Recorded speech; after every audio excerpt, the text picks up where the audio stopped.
Hello again, welcome back to Conversations at Barker. Today, we will dive into Who Am I, where we help you to discover more about yourselves and how we can help you make purposeful decisions for your education journey. Hey Min, a question for you. What was your experience back then when you were choosing your pathway after your post-secondary education? My education experience and journey was very conventional. I did not know or explore many other options. My older brother went to a JC and then followed by NTU, so I just followed suit, as I was not familiar with any other routes and the prospects of such alternative pathways. I also always looked up to my brother as a role model and a guidance for me. That's interesting. So your decision was really influenced by what Joan Anne did, rather than by your own interests at the point? Yes, exactly. I did not know what I really liked to do or what I could do well, so I just worked as hard as I could to just get as many A's and open more doors for me. After GC, I still did not have any idea what course to choose. And at that time, I also did not know how to speak to my form teacher to ask, because I don't know what I knew or what I didn't know about educational and career guidance. And also, when later on I looked through the courses and you need to select one, I just chose one that I felt was more appealing to me, without thinking about the career prospects. However, now looking back, I'm not sure if that was the best option to choose a general psychology degree, because it left me with very limited career prospects and opportunities. What about you, Lionel? Any challenges that you faced back then? So it was an easy decision for me, as the choice was to go to a polytechnic after I graduated from secondary school. However, when it came to selecting a course to study, I struggled to make a choice as there was too many options available. I didn't know my interest back then, so I was never explored. That sounds really tough, Lionel. So what did you end up choosing? So in the end, I ended up choosing electrical engineering, as it was the trend back then. However, after starting the course, I realized that I wasn't interested in this course, so I was not motivated enough to do well, which led to me not being able to qualify for a local university. So it took me a while before I actually enrolled into a university to complete my degree. So graduating with a degree has its advantages. It will open doors to different opportunities. I also learned that acquiring skills such as the ability to think critically and exercise flexibility is also very important and practical as compared to the academic skills I graduated with. This has helped me to enhance my personal skills and working abilities. Thinking about this has really brought me back to back then when I was making a decision for my post-secondary education. In hindsight, I wish I had someone to guide me and to help me find my interest before making a decision. Same here. And the good news is, students today actually do have that support. That's right. Nowadays, every school has an education and career guidance counselor. Here at Barker, we have Miss Brenda, who works closely with students to explore their interests and guide them in planning their next steps. Hi Brenda, welcome to our podcast. Before we dive deeper on your sharing, would you like to share a little bit about yourself as well as what you do in Barker? Okay. As an education and career guidance counselor, I help students discover their strengths and interests by reflecting on what they've experienced inside and outside school. And from there, we can look at how they connect to areas where they might want to contribute in, and this can guide them in their education and career choices. Sometimes it's also encouraging them to just try out new things, because even if something isn't part of the original plan, every experience can teach them something. So whether it's how to work with others, or how to adapt when things don't go as expected, or how to see things from a different point of view. So these experiences can actually open up their minds to opportunities they never knew existed. So for myself, after my A-levels, I chose what felt like a safe path as well, more conventional. I studied accountancy at NTU because it was the fastest way to get an honors degree. So I worked in an accounting firm for a number of years, but then an ex-colleague told me about a teaching position in the polytechnic. So I took a leap of faith and gave it a try. That's when I discovered how much I love teaching and connecting with students. and it would have been a missed opportunity if I had not been open to just try it out. So later on, I went back to the corporate world to gain more experience in training and business development. But the joy I felt from teaching always stayed with me. So looking back, the different experiences from accounting to corporate to teaching shaped who I am today. So I'm thankful those experiences helped me to guide and support students in a meaningful way. Wow, it sounds like your journey took a few turns before you found your true calling. When students come to look for you for advice, how do you get them to share more about themselves and prepare them to think about their education pathway? This is interesting because every student is different. So I try to meet them wherever they are in their discovery journey.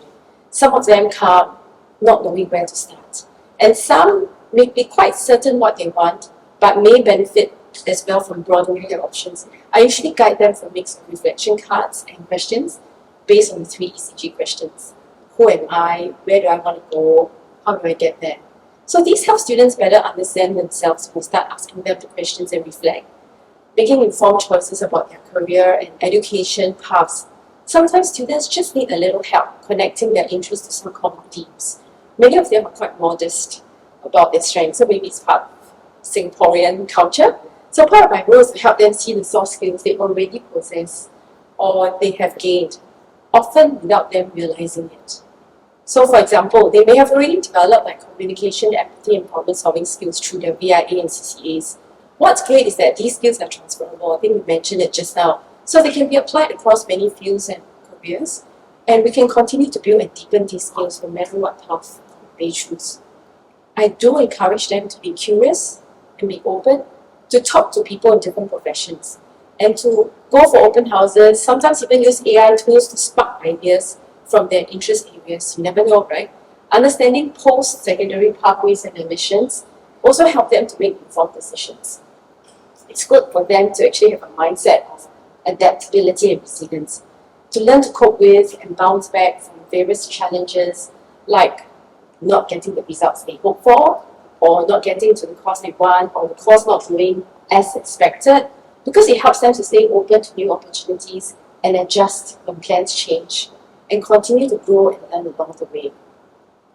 So I see that there are 3 big ECG questions that all students should answer for themselves.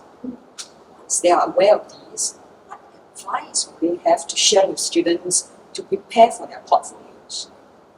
Well, a portfolio can help them discover themselves, because when you compile your accomplishments, your experience, and evidence of your passions, like sometimes they have art pieces, they can use a portfolio for future early admissions from polytechnics or DSA to JCs to support the claims that they make for interviews and write up some of their personal statements. It can certainly help them to reflect on their own strengths and interests and where they can develop further when they look back at their portfolio. As a guide, we use the LEAPS framework: leadership, enrichment, achievements, participation, and service framework as a structure in their portfolio. So for each component, they can ask, what's your experience, and explain your role, and what is the skills and learning that you gain, and what was the positive impact of this experience to yourself and to the community. So additional tip is to attend the EAE open houses and research on what kind of course requirements they can look out for, so that they can build their portfolio by gaining relevant experiences. So that includes like job shadowing, learning journeys, attending courses, workshops, participating in competitions, and just volunteering for community services. So now you mentioned preparing a portfolio, and that will come in handy for EAE. What else do they need to prepare for EAE? So one of the ways to enter ITE or polytechnics is through the early admissions, which is EAE. And it's actually for those who are passionate about a specific field, they have demonstrated aptitude and relevant experience, and they want to secure the place early.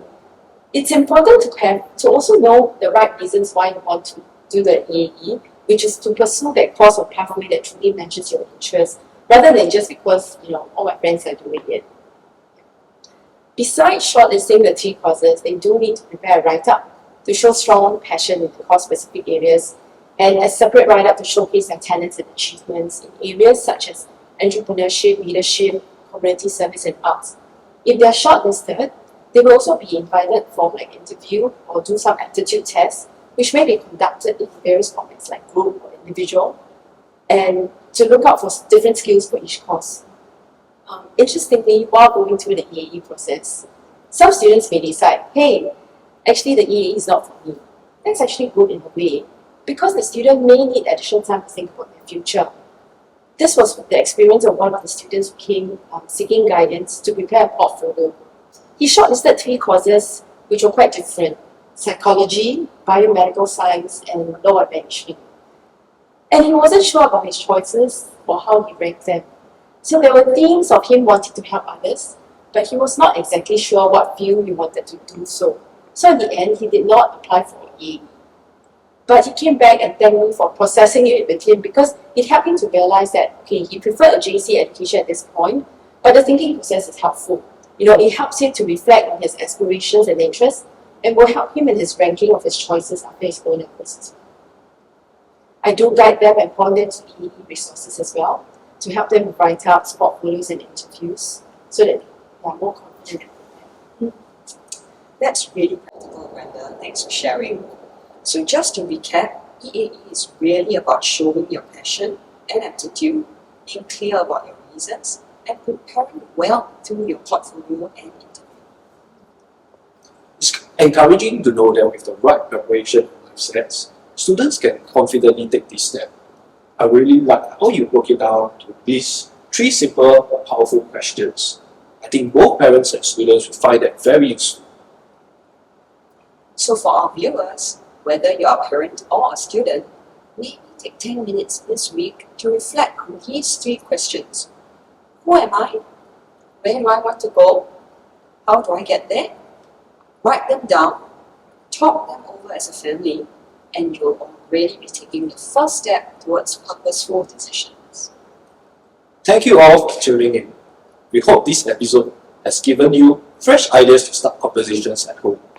Join us again for our next episode, where we'll be exploring how to connect your interests to the different pathways available after secondary school.